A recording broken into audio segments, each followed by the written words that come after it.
como mulher negra, pedagoga, artista, o que mais me preocupa atualmente é a educação, pensar numa educação antirracista desde a primeira infância, né, de 0 a 6 anos. E como professora, o que a escola tem contribuído, né, para essa formação da identidade, da construção da autoestima das crianças. E quando você pensa na criança negra, né, aí você vai vendo, né, com seus olhos e percebendo estatisticamente também que elas estão na maioria no reforço escolar, na evasão escolar. Elas são as que não, geralmente, defasam, né, da escola muito cedo, saem da escola muito cedo. E aí você vai entendendo todo o contexto, né, essa construção da autoestima, né, que a criança branca ela é ensinada a construir uma autoimagem negativa. Em paralelo com a criança branca que constrói uma autoimagem negativa. A criança negra é considerada como feia, a branca como bonita, né, como padrão. E uma série de coisas que ajudam tanto a criança negra a se entender num lugar de submissão e de silêncio, porque quando comunicam a alguns professores, aos funcionários, até aos pais, ela é, não, essa coisa da sua cabeça, deixa pra lá, ou esqueça, é assim mesmo. E a criança branca, o contrário, né, o lugar da fala, o lugar dos elogios. Eu li lendo a Eliane Cavalheiro, né, que é a professora, ativista, e ela fala dessa relação com as crianças negras e a escola. E o quanto a criança negra anseia, né, por ouvir elogios profundos em relação à sua personalidade. Mas quando faz bons trabalhos, ela ouve que legal o seu trabalho. E a criança branca geralmente, nossa, como você é maravilhosa, como você é inteligente. E assim, eu tomo muito cuidado, porque a construção de uma sociedade igualitária, mais justa e humana, não é só necessária para os negros, né? As pessoas não entendem, mas você está discutindo questões étnico-raciais, está focando muito no negro, mas isso é educação para os negros. Não, é educação para toda uma sociedade, né? Para toda uma sociedade, porque chegar em condições de igualdade não vai fazer bem só para a população negra ou indígena, etc. Mas o meu foco é discutir, né, uma questão que me toca. Não é só para nós, povos excluídos, né, que nos consideram minoria, mesmo sendo maioria, né. É para toda uma sociedade, né, que se quer justa e humana. Você percebeu o quanto isso é cruel desde a primeira infância, o quanto muitas crianças negras nunca ouviram o quanto elas são bonitas, o quanto elas estão cheirosas, o quanto, né, elas são importantes. Eu lembro que teve um ano que eu saí.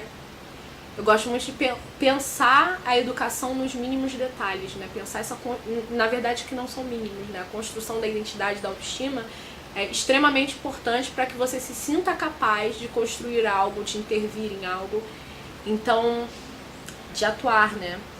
Eu lembro que eu perguntei a diversas crianças. Primeiro eu falei, você é muito bonita, sabia? Numa turma de quase 30 crianças, todas as crianças brancas, meninos e meninas me disseram sim. Com toda certeza, elas não tinham dúvida nenhuma de que elas eram muito bonitas. As crianças negras, as meninas, todas elas, não tinham resposta. Aí eu sabia, algumas não responderam, outras que não. Uma menina negra me falou, sim, sabia. Eu falei, quem falou pra você? Minha mãe. Quem mais falou pra você? Aí ninguém mais falou pra você? Não. Aí mas eu tô falando agora, você é muito bonita. E os meninos negros, eles já riam, ou já diziam, já sei. Mas eu achei curioso com a menina negra, né? Eu fui buscar a bibliografia, né? E a Eliane Cavalheiro, ela fala muito dessa construção, né? Do silêncio e da submissão da criança. Principalmente da menina negra. E aí eu fui pensando, né, na minha vida, quantas vezes eu ouvi que eu era bonita e só ouvi depois da adolescência, quando eu ganhei formas, né, curvas, eu comecei a ouvir, mesmo assim sem acreditar. E hoje ainda a questão da beleza é uma construção muito grande, né.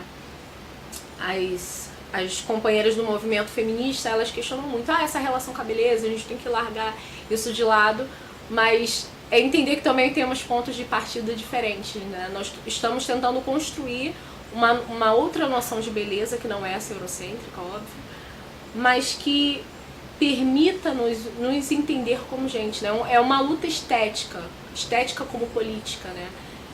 Também faz parte, né? Assumir o nosso cabelo crespo, assumir que as relações são diferentes, né? A sociedade nos coloca como diferentes e precisamos perceber essas diferenças para atuar, né? Politicamente. Quando você diz, mas muitas vezes alguns brancos têm essa relação comigo, outros negros acabam reproduzindo, né? Eles não são racistas, porque eles não usufruem desse privilégio, eles estão reproduzindo um comportamento racista, né? Até por conta dessa forma de colonização, escravização, né? Foi uma das estratégias de nos dividir. E falam, mas você está querendo separar a gente. Não, já estamos separados. Quantos negros você vê aqui dentro, principalmente na universidade, né?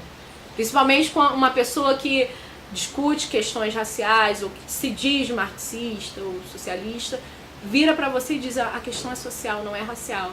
E aí, quanto mais você galga espaços de poder econômico, você percebe que todo o seu esforço é nada.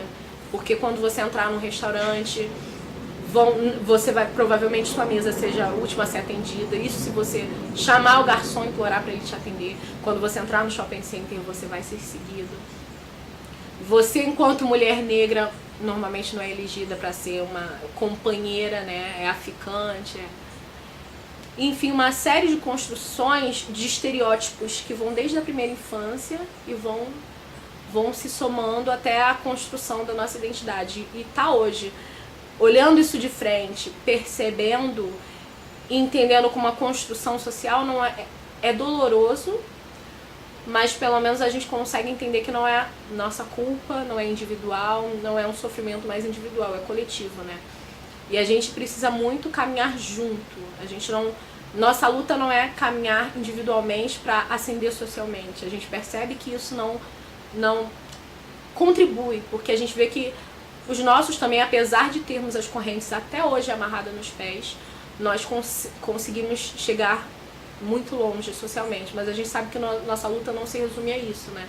Então a gente precisa sempre caminhar junto, a gente tem uma dívida com nós mesmos, a sociedade tem uma dívida histórica com a gente tem